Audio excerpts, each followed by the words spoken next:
یوم تبیض وجوہ وتسود وجوہ وجوہ یومئذ خاشعہ ترہقها قطرہ. یہ وہ چہرے ہیں کہ جن کے اوپر آج ذلت چھائی ہوئی ہے، جن کے اوپر ایسے پتہ چلتا ہے جیسے ان کے چہروں پہ تاکول ڈالی گئی ہے، ان کے چہرے کالے سیاہ ہیں اللہ کی ناراضگی کے مسبب، برے اعمال کے مسبب.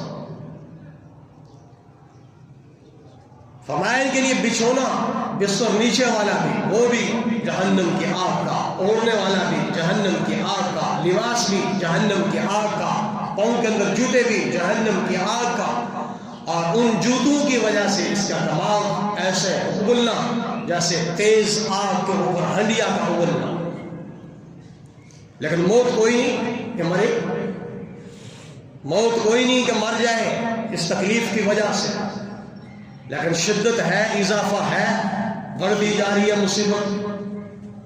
لیکن اب موت تو ہے کوئی نہیں. دنیا میں انسان ایکسیڈنٹ میں اللہ حفاظت فرمائے زخمی ہو جائے، حادثے کا شکار ہو جائے، حد سے زیادہ چوٹیں آ جائیں، تو ایک تو ہے کہ موت تو ہے کہ جب برداشت سے باہر ہوگا درد تو مرے گا. آگ میں جل گیا خدا نہ خواستہ تو اس تکلیف سے چھٹکارا موت تو ہے. لیکن آخرت میں کوئی چھٹکارا کوئی نہیں ہے، نہ تو نعمتوں کے چھن جانے کا خطرہ اور نہ ہی اس عذاب سے چھٹکارے کی گنجائش. اس لیے اللہ رب العزت نے ارشاد فرمایا ہماری آیتوں کے جھٹلانے سے باز آ جاؤ، تکبر سے باز آ جاؤ.